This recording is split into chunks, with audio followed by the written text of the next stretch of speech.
আসসালামু আলাইকুম এভরিওয়ান। আজকে আমি আপনাদের সাথে দারুণ মজার একটা রেসিপি শেয়ার করতে চলেছি। আজকে আমি আপনাদেরকে বানিয়ে দেখাবো ঠান্ডা ঠান্ডা ডাবের পুডিং। এই গরমের দিনে ডাবের পুডিংটা খেলে কলিজা থেকে মন পুরোটাই ঠান্ডা হয়ে যাবে আপনার। আর খুবই স্বাস্থ্যকর এই ডাবের পুডিংটা। চলুন রেসিপিটি দেখে নিন।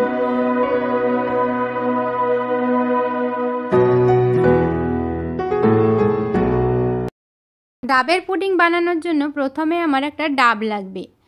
আমি প্রথমে একটা ডাব নিয়েছি। আপনারা সব সময় ডাবের পুডিং বানানোর জন্য ডাবটা কিন্তু শাঁসওয়ালাই কিনবেন। আমার এই ডাবটাতে কিন্তু অনেকটা শাঁস আছে, দেখেই বোঝা যাচ্ছে। যাই হোক, আপনারা বাজার থেকে যখন ডাব কিনবেন তখন কিন্তু শাঁস আছে এইরকম দেখে একটা ডাব বাড়িতে নিয়ে আসবেন। আমি এই ডাবটাকে ফুটো করে নিয়েছি। এর জলটা আমি পুরোটা বের করে নেব প্রথমে।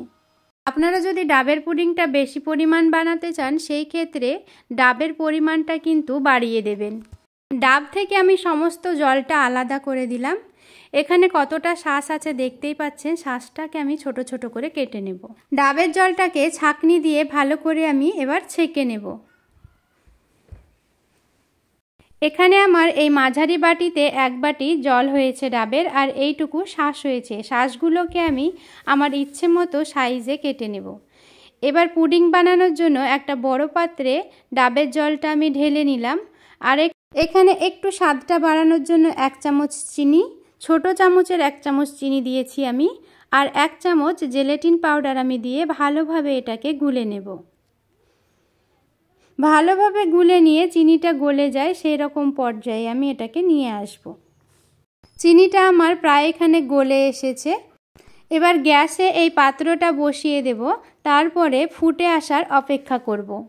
যেহেতু এখানে অল্প পরিমাণ আছে তাই বারবার আমি এটাকে নাড়িয়ে দেব। এর মাঝে আমি দিয়ে দিলাম যে কেটে রাখা ডাবের শাঁসগুলো রেখেছিলাম সেগুলো।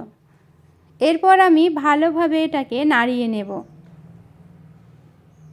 এই ডাবের পুডিংটা খেতে অত্যন্ত মজার, আর গরমের দিনে কিন্তু শরীরকে আর মনকে দুটোই আরাম দেয় খুবই। আর একদম ঝামেলা ছাড়া কম সময়ে আপনি মাত্র 5 মিনিটে এই ডাবের পুডিংটা কিন্তু বানিয়ে নিতে পারেন ঝটপট। আর বাচ্চা থেকে বড় সকলেই পছন্দ করবে খুবই।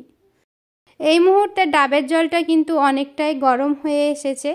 এবার অপেক্ষা করছি ফুটে আসার। ডাবের জলটা এই সময় ফুটে এসেছে। ফোটানোর কোনো দরকার নেই, জাস্ট ফুটে আসলেই হয়ে যাবে। ডাবের পুডিংটা ফুটে আসার সঙ্গে সঙ্গে গ্যাস থেকে নামিয়ে একটা পাত্রে আমি এটাকে সেট হতে দিলাম। আমি এখানে কেকের একটা মোল্ড ইউজ করেছি। আপনারা যে কোনো বাটি কিংবা পাত্রতে ডাবের পুডিংটা সেট হতে দিতে পারেন। এইভাবে কেকের মোল্ডটা সেট হতে দিয়ে দেবেন 20 মিনিট কিংবা আধ ঘন্টা মতো। আধ ঘন্টা পরে দেখবেন পুরোপুরি এই ডাবের পুডিংটা কিন্তু একদম সেট হয়ে গেছে।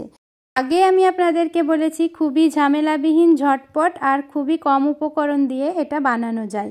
এবার আমি এটাকে আধ ঘন্টা মতো রেখে দেব। ফিরে এসেছি আধ ঘন্টা পর। খুবই সুন্দরভাবে সেট হয়ে গেছে। সেট হওয়ার পর আপনারা ঠান্ডা ঠান্ডা সার্ভ করার জন্য এটাকে ফ্রিজে রাখতে পারেন। 4-5টা একবার ছুরি দিয়ে ভালোভাবে দাগ কেটে নিলে একদম সহজভাবে বেরিয়ে আসে। আমি এইভাবে 4-5টাকে ছুরি দিয়ে একবার দাগ কেটে নিলাম।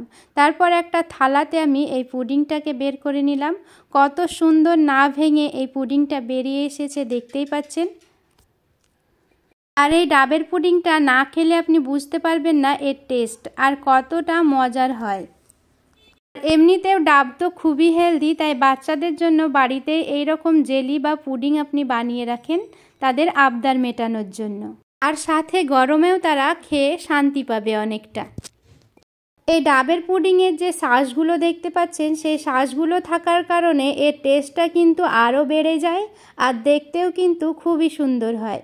অবশ্যই আপনারা বাড়িতে বানাবেন আর কমেন্টের মাধ্যমে আমাকে জানাবেন কেমন লাগলো। আজকে ভিডিও এই পর্যন্তই। দেখা হবে পরের একটা ভিডিওতে। ধন্যবাদ।